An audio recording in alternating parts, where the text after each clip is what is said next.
Hey, Aloha Tuesday. Welcome everyone to another session and webinar of our Workforce Webinar Series. And today is episode 2 of the Workforce Understory project that Matt Stevens is leading. Welcome you today. Thank you for joining us. If you haven't already, please go ahead and introduce yourselves, drop your name, your organization or community that you're representing here in the chat. And then also, if you want to share what's your favorite Christmas gathering tradition or even Christmas music that you're listening to as we prepare for the holidays. My name is Lamona Meredith. I'm the Director of Community Programs here at the Hawaiʻi Workforce Funders Collaborative. And you all know Matt.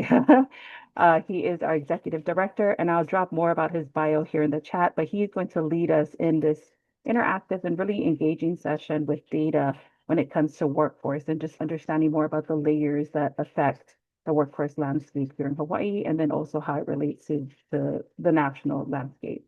So turning this over to you, Matt. Thank you so much, Mona, and thanks everybody for being here today. Uh, all right. So, good morning, everybody.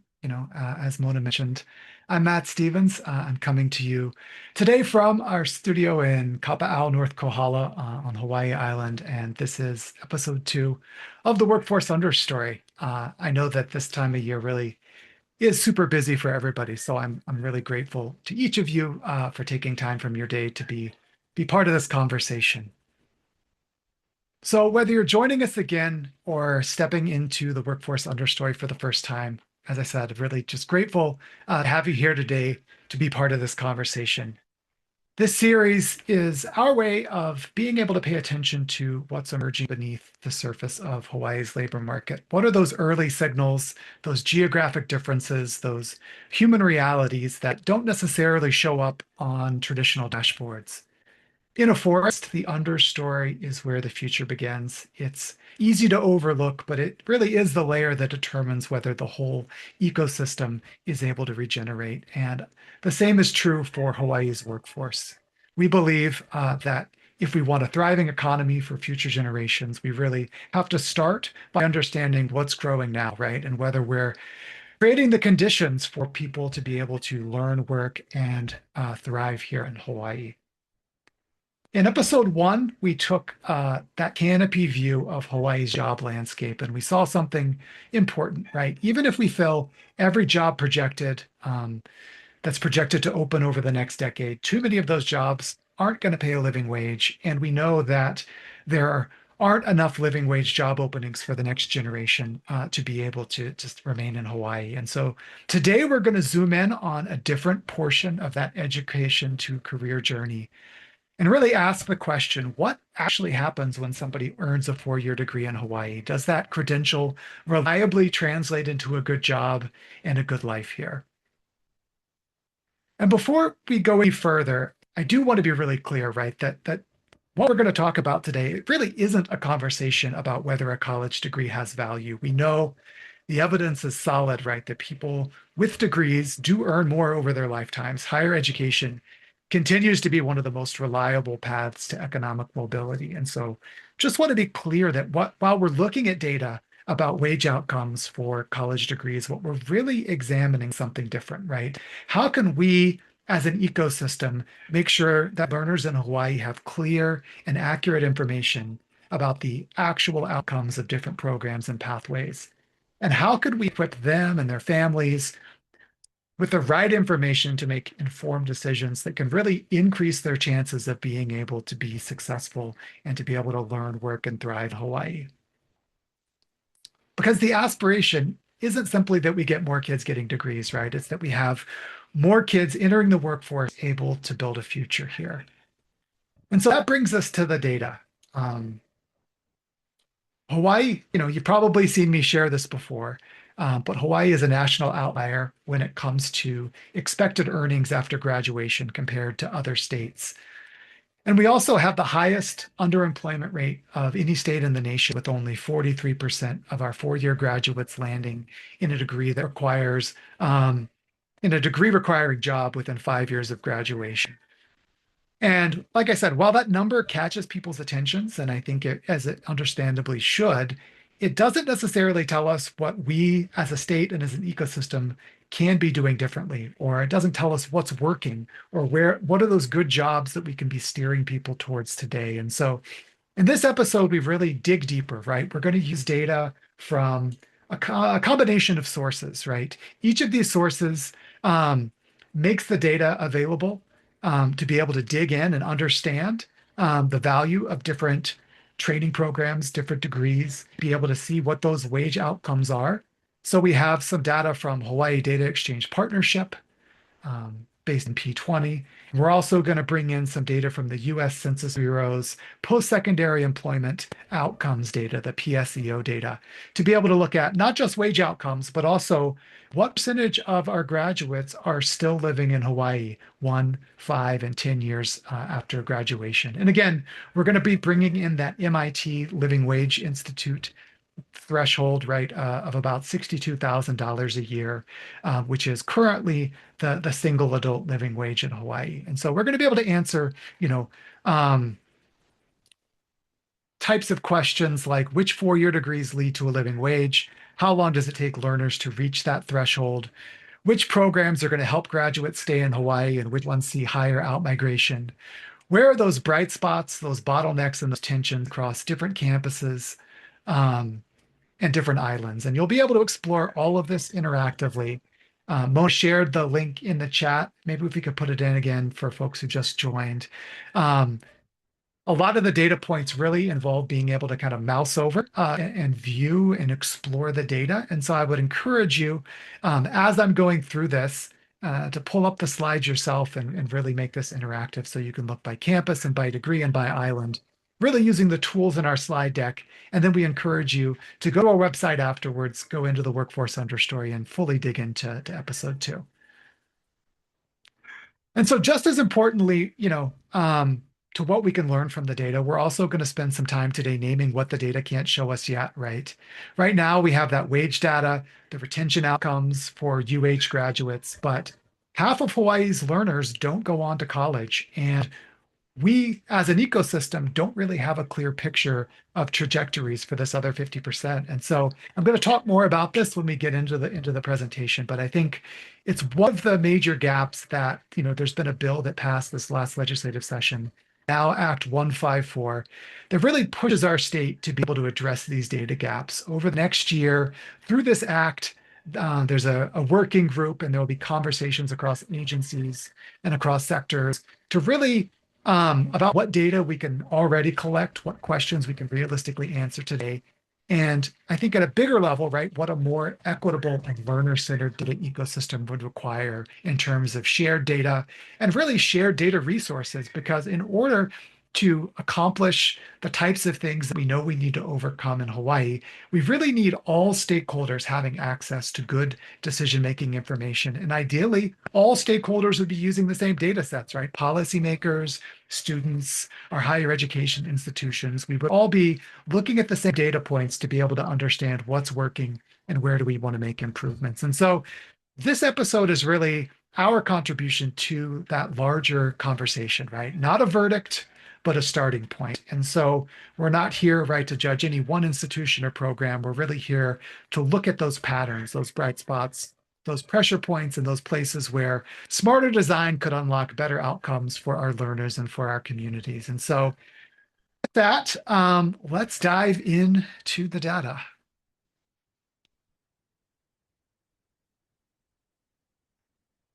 So we're going to start with our canopy view statewide patterns.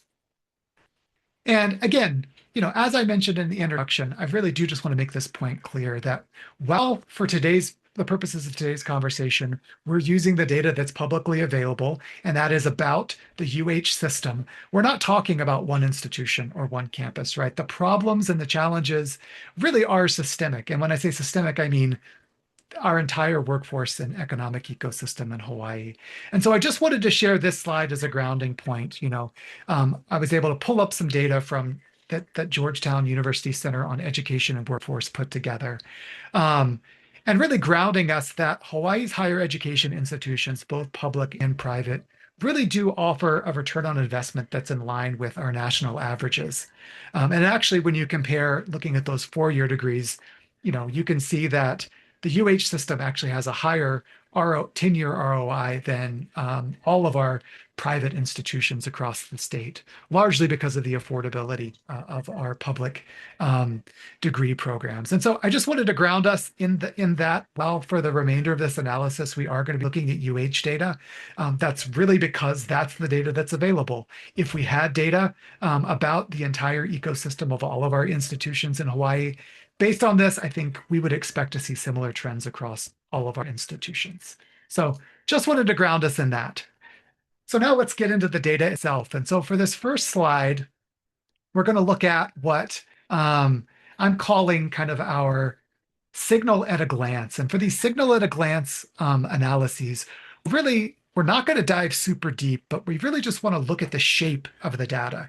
Almost think of those magic eye puzzles, you used to do back in the 90s, where you're kind of blurring your vision, and we just want to be able to see what we can learn from looking at a distribution. And so this is DXP data that each circle represents a 4-year degree program within the UH system. The size of that circle shows how many students are graduating with that degree program. The color of the circle shows at years 1 through 5, are our graduates earning a living wage on median.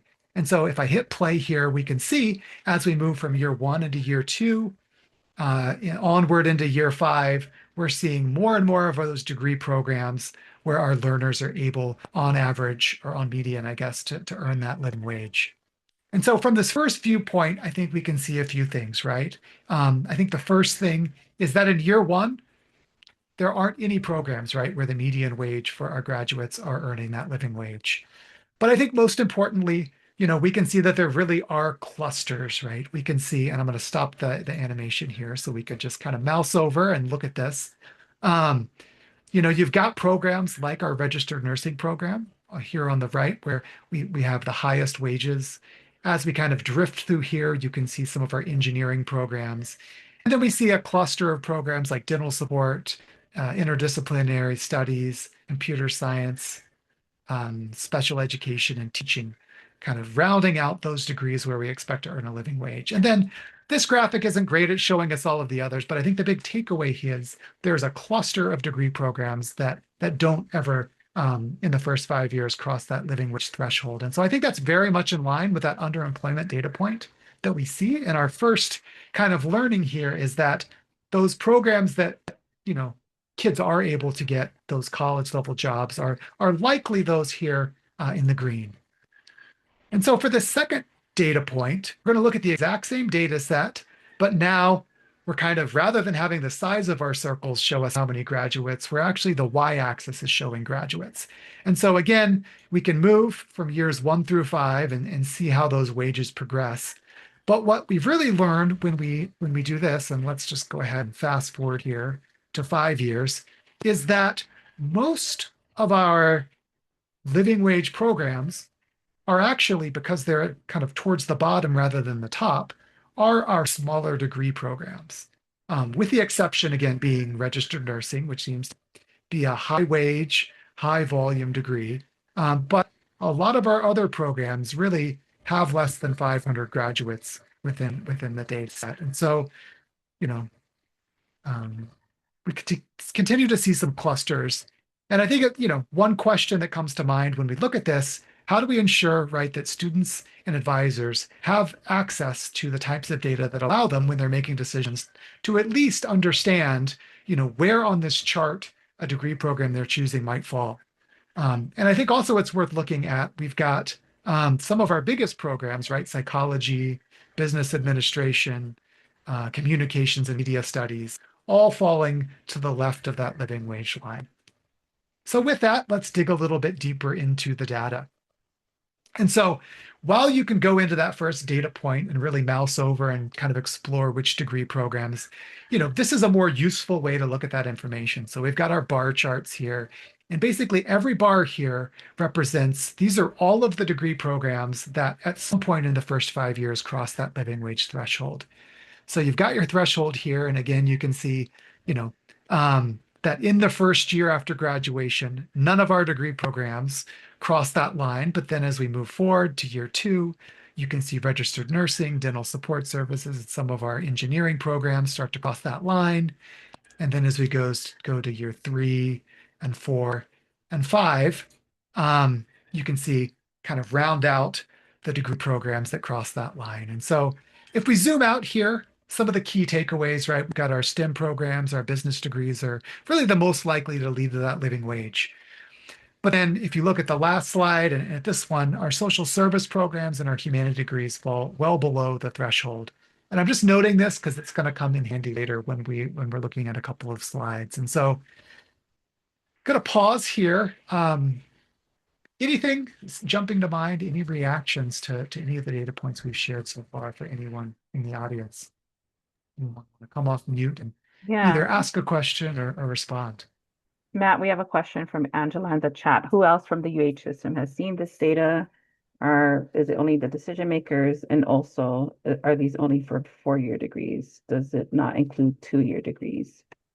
That's a great question. So all of this data was previously available on the DXP website, looking program by program. So it is publicly available. What we've really done is kind of grab that data and then be able to kind of look across the ecosystem. So I know we've shared it with UH. I know we've got Christine Bowley from the UH system here today. And I know that they use this type of information all the time. I don't know, Christine, do you want to add anything to that? Um, I mean, I'm in all of these conversations. I'm sharing it with my contacts across the system. We also have the UPSIA market gap analysis reports, right, that Wendy Hensel had commissioned earlier this year. And so, in terms of decision making, there are a lot of different folks involved. But ultimately, under the current system, we're very siloed and disorganized, frankly, right? So academic program proposals come filter up, right, from the faculty, among other things. So yeah, we're trying to think strategically about how to tie them to workforce needs and program outcomes in the future. Yeah, thank you so much, Christine. And to your second question, Angela, um, we're going to start primarily for the webinar with the 4-year degree programs, but we did grab the 2-year programs, both the associates and the certificate data. And I'm going to share a link later to some, while we're not going to dig into them in our webinar today, they're on our website and places where you can dig and see those outcomes for all of the programs. Thank you. Thank you both. Yeah, Harvey, I see you've got your hand raised. Yeah, thanks, Matt. This is sobering, but it's really important to start with a foundation where we're working with data and real scientific information that we can depend on. You did answer one of my questions because I'm noting that the university system is starting to develop other types of learning and training experiences in trades, and when I look at some of these wages, these earnings after 5 years, you know, those in the trades are actually capable of earning more than Yeah. those uh, with a higher education. And I'd love to maybe explore with you and the team at some point, not now. There are some intangible benefits of getting a 4-year college education that go beyond career training. It's how do you look at the world, critical thinking, and all of that. And I was just wondering if we could, maybe at some point explore how can we develop that real world thinking, critical, real world view, critical thinking when we're also looking at people that are just becoming carpenters or HVAC or wastewater technicians, right? How can we, ensure that we have a civic responsible labor force, people that understand history and how the world works, and are still able to, earn, living wage jobs. Because I think we're going to be seeing a pattern where if they really want to stay, they may end up, forsaking computer science tragically because of AI and become, a plumber. But we still have a responsibility to help them become meaningful citizens. Yeah, yeah, it's a really good point. And Harvey, I feel like you may have gone ahead in the slide deck, or it's that you and I have this conversation a lot because I think ideally you're absolutely right. We have a vision, and I think what I'm hoping that these bigger data sharing conversations can have in the state, right, is right now we've got the wage outcomes data and we're able to compare what programs people are taking, right, and see how the wage outcomes vary. But ideally, a couple of years down the line, it would be great to be able to understand it at the skills level, right? If we're doing skills-based hiring, understanding micro credentials, different skills that people are picking up, how can we slice and dice that wage outcome data in different ways? How does apprenticeships compare, right? And really just give people the full gamut and really be able, as an ecosystem, to understand our labor market, right? And what skills, what certificates, what opportunities it's really rewarding. And how does that change over time? Because you mentioned AI, I think as technology kind of speeds up the rate of change of things, that definitely creates a bigger need, right, for real-time data that we can make decisions from. So with that, I'm going to jump on to the next slide so we can keep pushing forward here. And so now we've looked at wages. We're gonna use the Census Bureau PSEO data for the first time. And as I kind of alluded to, it adds in an extra layer. Now we have wages across the bottom. Um, the circle size reflects the number of graduates in each program. And then our y-axis on the left-hand side allows us to see what percentage of graduates are still living in Hawaii 1 year, 5 year, and 10 years later. And so again, we can see that relationship, between what are those programs that pay a lot and how does that relate to, though it may be correlation more than causation, the ability for those degree earners to be able to get a good job and remain in Hawaii. And so again, if we look at our health professions and our related programs, this confirms what we saw in the DXP data, right? That those are largely the jobs that are paying more, and they're the jobs that tend to allow people to remain in Hawaii. And then as we move forward, we can see, everybody's going to earn more 5 years later than 1 year later, which makes sense because they have 4 additional years of work experience. We've got our health professions, engineering, computer science, and this tiny one is architecture and related services. Um, so 5 years later, you can start to see a pattern emerging, right? Where some of our programs are leading to higher wages and high likelihood of remaining in Hawaii. Some of them have higher wages, but maybe a lower likelihood, like computer science. But then you've got this cluster that's starting to emerge, which I think is interesting, right? Things like education, business, public administration and social services. This is our nonprofit sector, right? Where we're not crossing that living wage threshold, but you've got some of the highest likelihood of still being in Hawaii. And again, this is where we think back to, those of you familiar with our Good Job in Hawaii report that we put out with the Islander Institute, that a good job isn't just about wages, right? It really is about being able to make a contribution. And so our hypothesis here, when we look at this, is it's less that these jobs pay enough to allow you to stay here, but more that folks who want to contribute to Hawaii, right, who want to give back, who are connected, and have the highest likelihood of and highest incentive to want to remain here and grow roots, are really going into these sectors. And then as we go to 10 years, we can see almost all of our degrees are crossing that living wage threshold, which is good. But you can start to see that a lot of the higher wage jobs, people are getting those wages and they're leaving Hawaii, right? This whole cluster down here of interdisciplinary studies, mathematics and statistics, physical sciences, philosophy, natural resources and conservation have all dropped below that 40% threshold of students being able to remain in Hawaii 10 years after graduation. And so questions to explore here, really, which programs seem to anchor people in place even when the pay is lower? Where do we see signs of economic mobility, and what do we think are the things that are enabling that? And what would it really take for us to ensure more programs support both economic stability and staying power? And so this is where I want to introduce, we started to see some trends in that data, but this is where we're introducing this concept of an opportunity matrix. And so it's the same data that we saw on the previous slide, but looking at those trends, we've been able to draw these dotted lines and really identify 4 quadrants. And so in the top right quadrant, right, these are probably the 43% who are able to get those college level job within 5 years of graduation. And so these are the high wage, high likelihood of remaining in Hawaii. And just for the purposes of not continuing to say high likelihood of remaining in Hawaii, we're going to say high retention. Which really, just means being able to stay in state. And so these are, again, are nursing jobs, our engineering jobs, dental support services, and our special education.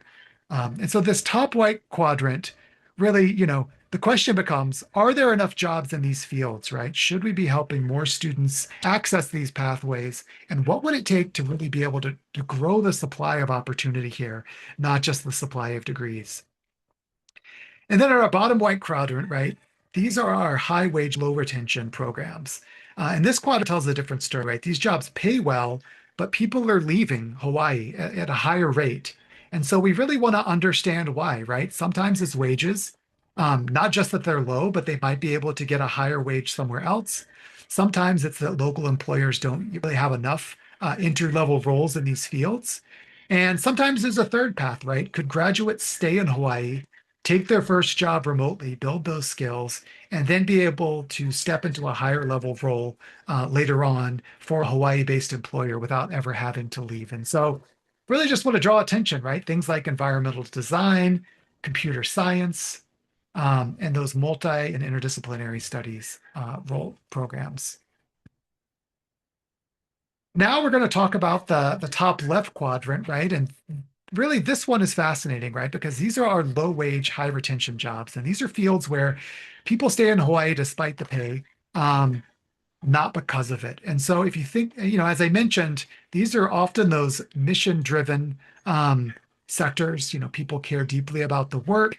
They have a strong connection to place. And so they're finding a way to make it work, even if the wages aren't where we would hope they'd be. And so I think the question for this quadrant is really, should it be that way, right? How can we improve job quality for the types of jobs that people with these programs are getting? Improve wages, improve career ladders, improve working conditions so that staying in Hawaii doesn't require the level of sacrifice that it might right now. And so these are things like education. These are things like business, accounting, finance, criminal justice, public administration, social work. And then our bottom left quadrant, these are our low wage, low retention programs. And so this is where we really, I think, need to dig in more and understand more about it, right? Are there enough jobs in these fields in Hawaii? Or are these fields simply just not part of our economic landscape? Or is it the quality is too low to really be able to keep people here? And so with the data that we're sharing, we don't really know the answers. I think we really have more questions. But I think it's a starting point in a place that as we think about understanding that underemployment data point, we can really start to dig deeper with the labor market data, with those employer insights, and really understand student experience, in these sectors and understand, how we can move more programs into this top right quadrant. And as we look at things on the edge, are there things with the roles that are right here on the edge that could be our good candidates to either steer more kids, increase job quality, or really just better understand, through the labor market data, what the opportunity is? And I think as we come together and start to explore and ask other questions and find the data points that allow us to better understand what's really happening here, we can really start to have conversations around the role of, what the role of employers, funders, and policymakers is in being able to start to shift these things. And so I know there's a lot in this, and so I'll pause here for, I think I saw a couple questions come through the chat. I'm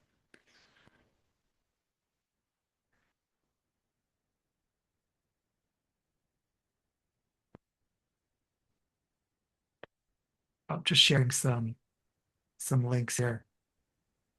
Thank you. Any questions about this slide before we dive into our campus level data?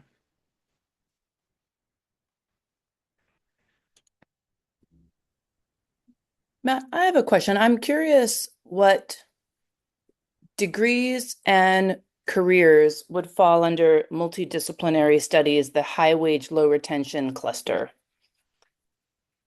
Yeah, that's a really good question. That bottom dot, gray dot. Mhm. Yep. It's this one, I think. Oh, no, this one right here. Yeah, that's a really good question. And not something that this data could actually tell us right now, but we do have access to Lightcast data, and I think could be a really good follow-up where they've done a lot of that labor market matching to start to understand for people with this degree, they scrape like LinkedIn and things like that. And so they can start to actually kind of see what are the degrees, what are the jobs that people are getting with this degree. That is actually a limitation of our wage data in our state right now. Other states have expanded, what they've taken steps to do what they call kind of enhanced wage data, where when employers are submitting that wage data to the Department of Labor and Industrial Relations, other states have required that they include what occupation people are earning those wages in, or how many hours they're working. And so I think if the state was able to expand that, then we would actually have the data that would say, what are the occupations, right? Who are the employers that people with these degree are working with, and being able to answer that. But for right now, it is kind of a blind spot. Okay, thank you. Yep. Any other questions before we push forward?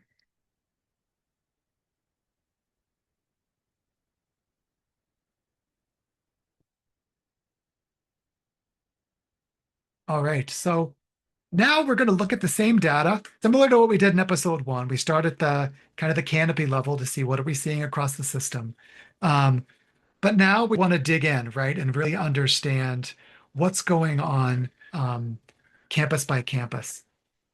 And again, I think it's important, to ground this in, right? We're not necessarily trying to assess the effectiveness of different campuses, but really just understanding, right? Especially for our neighbor island learners, not every campus offers the same program, right? And so geography is really shaping access to different career paths. But also, right, we also know that the job availability on our neighbor islands is not the same that it is on Oahu. And so, I caution us to necessarily draw one-to-one conclusions, but we think that this data is really useful in being able to understand what are the programs that are available for learners on different islands, and getting a first glimpse at understanding what types of economic opportunity that they're seeing after they earn these degrees, so that we can start to really compare and understand what access looks like, campus by campus. And so let's just start with that kind of wages by staying power slide. And so if we start with, UH Manoa, obviously because that's the biggest campus, when we move this forward, it largely looks like what our system level data looked like, right? That's where most of our learners are, where we see kind of this, health professions leading the way, though engineering is kind of right behind it in terms of wages for UH Manoa.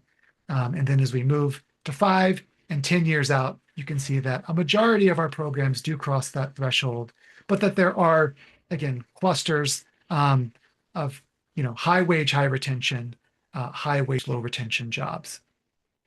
Now let's take it back. If we look at UH West Oahu, one thing, if we're really talking about 10 years worth of data, there is a little bit less data because a lot of these programs are a little bit newer. So I think that's one thing we want to look at. As we fast forward, though, you can see to 5 years, the one program, again, we should learn more about the types of jobs folks are getting with these multi and interdisciplinary studies programs, because that's the kind of the one living wage at 5 years.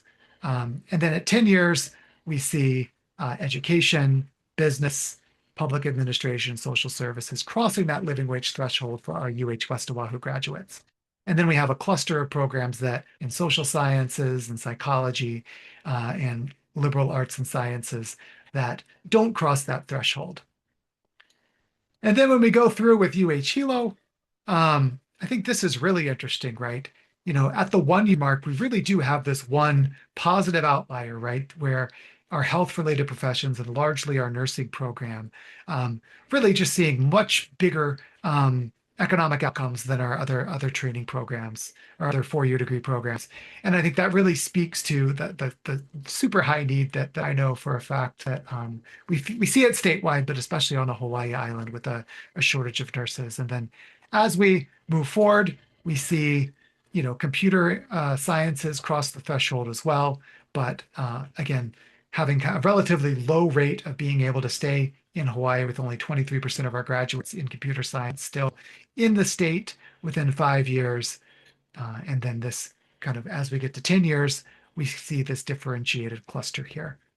And so, you can start to see some patterns that there really is differentiated opportunity, and it could be for a lot of reasons, right? It could be job availability. And so now let's look at that opportunity matrix by campus and what can we really understand. I think the first thing, as I said before, UH10 really reflects that statewide pattern with you know, we have a solid mix of programs in each of our quadrants. When we go to UH Hilo, we see and this is the 5-year mark, 5 years after graduation. We really see that there are no degree programs in this top right quadrant. Nursing is paying a living wage, but we fall below that 60% threshold, with only 58% of graduates still in our state 5 years later. Most of the degree programs are falling in this bottom quadrant of low wage, low retention, but we see that Hawaiian studies and psychology do have low wage, high retention at the 5-year mark for UH. And then when we go to UH West Oahu, we see something entirely different, right? Where a majority of our programs, while they aren't leading to that living wage within 5 years, they are having some of the highest retention rates of any of our programs within the state, with just 2 of the programs falling below the threshold. Harvey, I see you got your hand up. Yeah, it's hard for me to grasp the sense of numbers. I know that the dots get larger with the number of actual students, but can you just kind of give me a sense of what you're talking about? Like in Hilo, right? I mean, that's really depressing. How many are we talking about in the nursing program, for Yeah. example? So if we mouse 228? over 228, yep, that's right. Got it. And then these programs, 335 for psychology and 87 for Hawaiian studies. Thank you. Yep. In the full episode through the website, we've got some more in-depth slides where you can really get into that sense of size and sense of scale at the program level. But I think that's thank you again, Harvey, for a great segue into the next section, because I think we've been looking at, just at the program level, but I think to your point, we really want to understand scope and scale, right? And so now we want to, these pie charts are representing the percent of graduates who are in programs, not how many programs fall in each quadrant, but if we look at the number of graduates and the distribution by campus, how many are falling in each of these categories? And so, let's just go campus by campus and kind of see these trends, right? I think the first thing that stands out is that, and we saw it in the previous slide, right? But that UH Manoa is really the only campus where we're seeing graduates fall in that high wage, high retention category. And we see that about 15% of graduates from Manoa end up in programs that fall in that top quadrant, and they're earning a median wage of about $95,000. That's about just under 4,000 graduates, and about 77% of them are still in Hawaii. You can then see that there's only a small, less than 1% are falling in that high wage, low retention category. The majority of our 4-year degree earners from Manoa are in that low wage, high retention. And they're earning on median about $50,000 a year, with 70% still in Hawaii. When we look at UH Hilo, majority of students are graduating from programs in that low wage, low retention quadrant, earning just about $45,000 a year and about a 50-50 chance of still being in Hawaii 5 years later. We've got about 12% in the low wage, high retention, and then just a handful who are in that bottom right quadrant that are largely, jobs where you're earning money, but you're having to leave the state to get those higher wages. And then I think when we look at West Oahu, we saw it, in the previous slide, but I think it's worth looking at in terms of students. nearly over 97% of our students are graduating from programs in that low wage, high retention area. And so I think we can see that, the programs in UH West Oahu really are leading to students being able to find jobs that, while they may not pay above a living wage, are leading to more students being able to remain in state. And then if we slice that data a different way, let's look at the outcomes for students, right? I kind of showed these data points, pie chart by pie chart, being able to mouse over the different segments. But what I think is really interesting here is when you can see them compared across. And so, wages alone really don't explain whether graduates stay in Hawaii. I think what's really jumps out at me is that the median earnings are nearly identical across our low wage programs. So if we look at the wages for our low wage high retention and our low wage low retention, they're almost identical, right? So it's not necessarily the wages that are making the difference. Same thing happens when we look at UH Hilo. I think the only exception is when we look at UH West Oahu, right, where these low wage, high retention jobs actually are paying about $10,000 a year more than those low wage, low retention. So that's kind of an interesting standout there.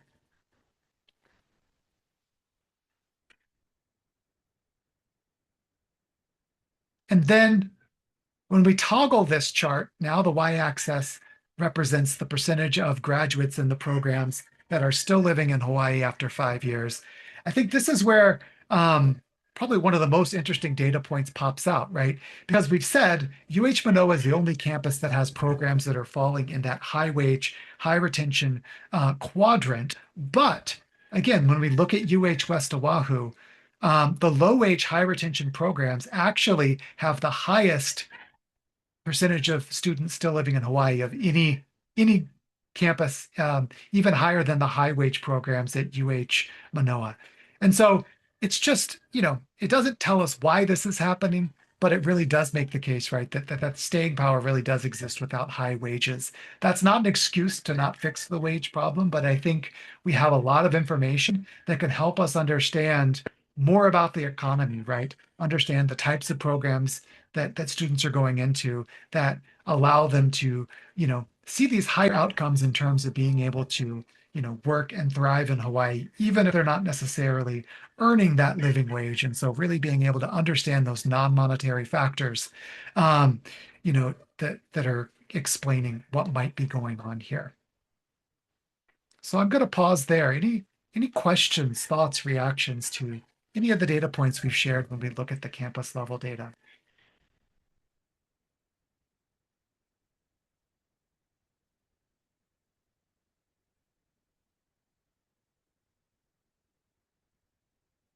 I did just look at the chat. I did see Jen's question around data that looks at the cost of a degree, the debt level, and the wage level. And I think if you go back to the slide earlier where I was showing kind of the ROI of different training programs, there is some aggregate data at the campus level that Georgetown has pulled together that I believe their methodology looks at these things, but I think having access to that type of information within Hawaii would be really important to understanding those trade-offs, right? How much debt are people taking on? How much are they expecting to earn, and how does that vary degree by degree? Because that really is the level of detail we would need to really understand what's going on.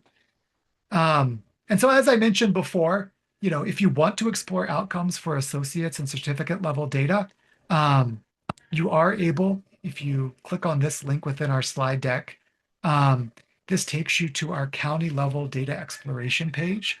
It'll take you to a page that looks something like this. And if you click on each of the islands, it'll dig in, take you to a dashboard page that really allows you to explore data at the county level. And so just showing kind of what the Hawaii County looks like, the data I've shared so far was around the bachelor's and post-bac programs at UH Hilo, but you can also click here and look at the associate's degrees. And if you mouse over, it'll show you that, this, for instance, this dot is showing you marketing outcomes for Hawaii CC and showing you kind of the data about the 28 graduates there. And so while we didn't have, any four-year programs that fell in this top right quadrant. When you look at the associate degree data, you can see fire science falls there at Hawaii CC, as well as nursing. So showing you that there are, 2-year and certificate programs that are having those positive outcomes. So I would encourage people to when you share this link out, click into that county level data and dig in and see what comes to mind, what questions you have, and what you're learning about the 2-year degrees and the associates. So to kind of summarize, I know we kind of just did a high level overview, but I really do encourage you to dig into the data. What does it confirm about what you kind of already know? What new questions does this raise? And so I'm going to share kind of the 4 signals that we bubbled up. I think signal 1 is that while the degree helps, right, it's not a guarantee to better outcomes, right? There's a clear positive ROI on public education, both public and private higher education. College graduates do earn more than our high school graduates, but no 4-year program do we see the graduates on median earning a living wage after year 1. And many programs fall short even after 5 years. And so for me, this raises questions, right? Which degree programs currently lead to sustained economic mobility? What informations do learners have to help them differentiate between degrees that could lead to economic mobility and those that don't? What support do recent graduates really need in those early underpaid years? Are there things that we can do to ensure that, programs that don't pay that living wage are falling in that top left quadrant instead of the bottom left? And how might we better align post-secondary pathways with in-demand and good-paying jobs? Signal 2, we've been talking about it through the entire episode, right? But being able to remain in Hawaii is about more than wages.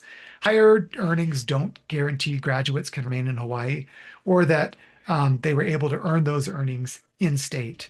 Many lower earning graduates, especially in mission-driven roles, are really managing to remain in Hawaii at rates comparable to those with higher wages. And so the questions that this raises is, what role do values, mission, and community ties play in retention? How can we uplift sectors like education, conservation, and social work with better job quality and not just better pay, but also how can we increase the pay, right? Why are high wage graduates leaving, and what might be the types of things that will help them stay in state? Do we need to ensure that our wages are competitive? Are there specific fields, if we look at the labor market data, where we are significantly underpaying and we're seeing more students leave? And would some short-term investments be able to turn those trends around? And finally, I mentioned it before, but how might remote work opportunities really create ways for Hawaii learners to stay rooted in Hawaii, gain that entry-level experience in the industries that may not have those entry-level jobs in Hawaii, and allow learners to stay here without having to leave and come back. Signal 3 is that those high opportunity programs are too small, right? The degree programs that consistently deliver high wages and high retention, like nursing and engineering, really serve a relatively small share of graduates. And so questions that this raises for me is, how can we expand access to these high opportunity programs?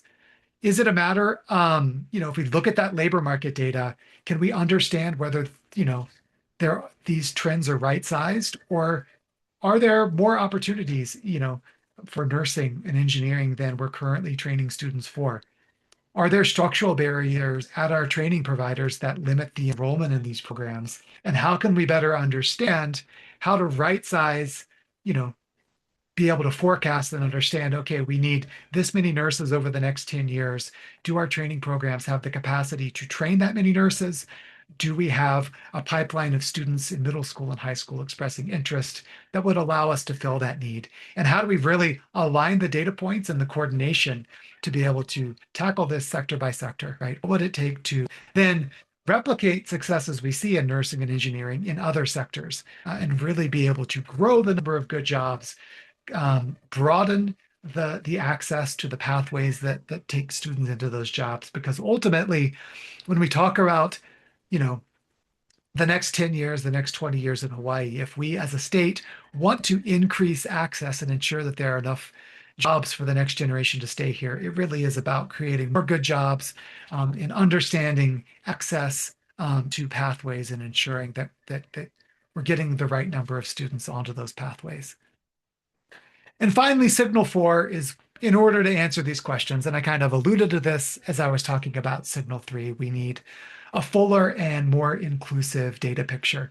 I think this episode revealed that we shouldn't wait for perfect data to be able to come together and start to ask the data questions. There's so much that we can learn from existing wage retention data, but it also shows us where those blind spots are, right?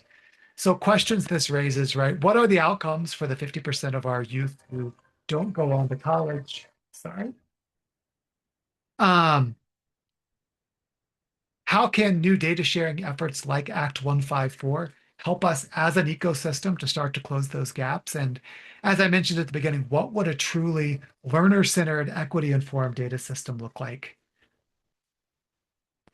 And so in our final minutes, I did just want to kind of we talk more about this in the full episode, but want to talk about data availability, right?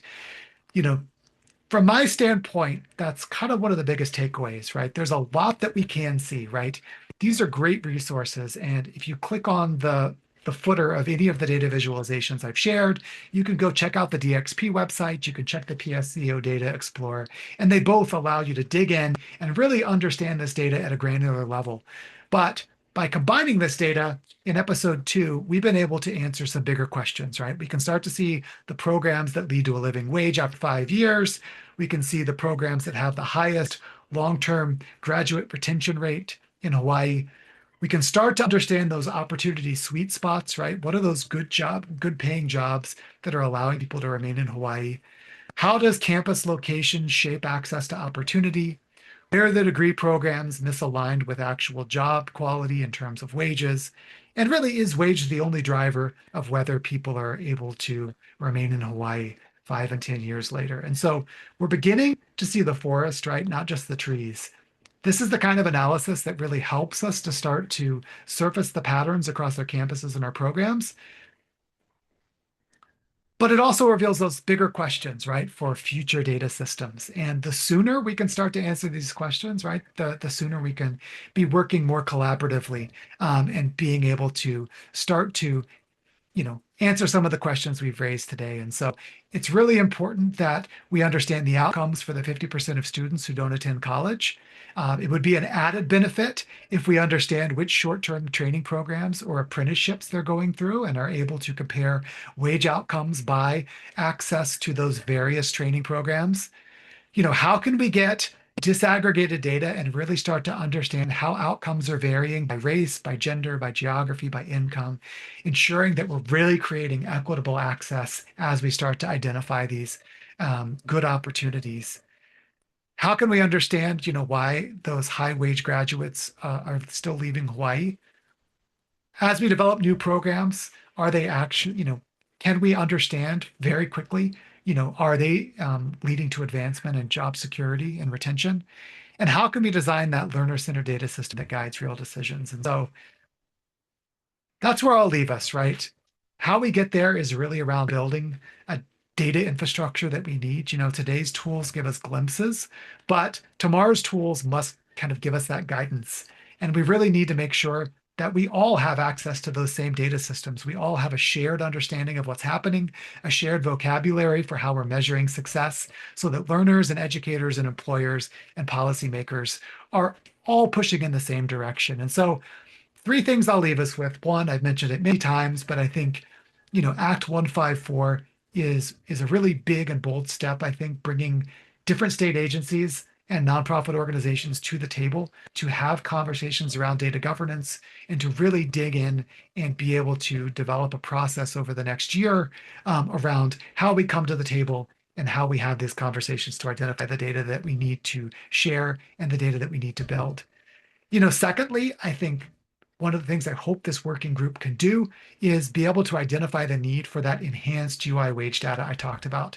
Being able to add occupation and hours worked to our state UI system will allow the deeper insight into not just job quality, not just paychecks, right? Can we really understand not just degree earners now earn this much, but they earn this much because they got a job doing what they went to school for, or they're earning this much only working 40 hours a week, not piecing together 3 part-time jobs, right? That's what we really need to be able to see to better understand the ROI of different training programs and to give learners information that helps them make, educated decisions about their pathways.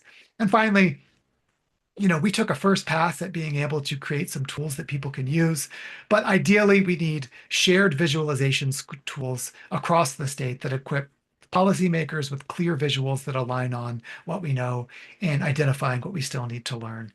Because we can't fix what we can't see, right? And ideally, the future of our workforce opportunity in Hawaii really depends on our ability to build systems to connect dots and to center the needs of real people who are trying to live and work here in Hawaii. And so with that, I'm going to share my contact information, but would love to, in our final minutes, open it up for any comments or questions that folks may have.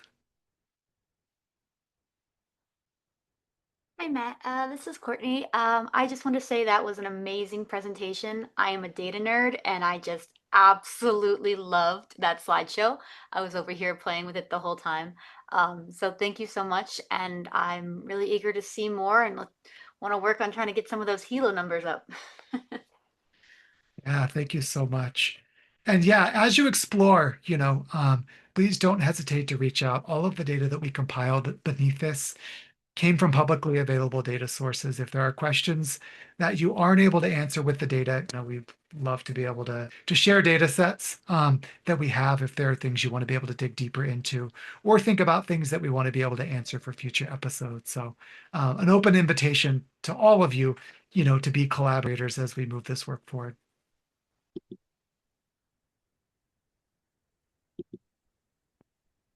Thank you so much, Matt. Anyone else have a question before we wrap up? Okay, if comments and questions come to you later, I did share the link for our post-webinar feedback. We'd love to hear from you. We'll also share the slides and the resources in a follow-up email. And just to let you know and remind you, we do have another workforce webinar coming up this Thursday with Lina Ala Nakamura of Work Hawaii Division, and then our final webinar for the year, which is on Monday with Jennifer of Lift High Hawaii Foundation. If you have any other questions, concerns, let us know. Reach out to Matt directly. We'll also include his follow-up email. But thank you so much for joining us today, and thank you all for the work that you do. Mahalo. Thanks, everyone. Hope you have a great day.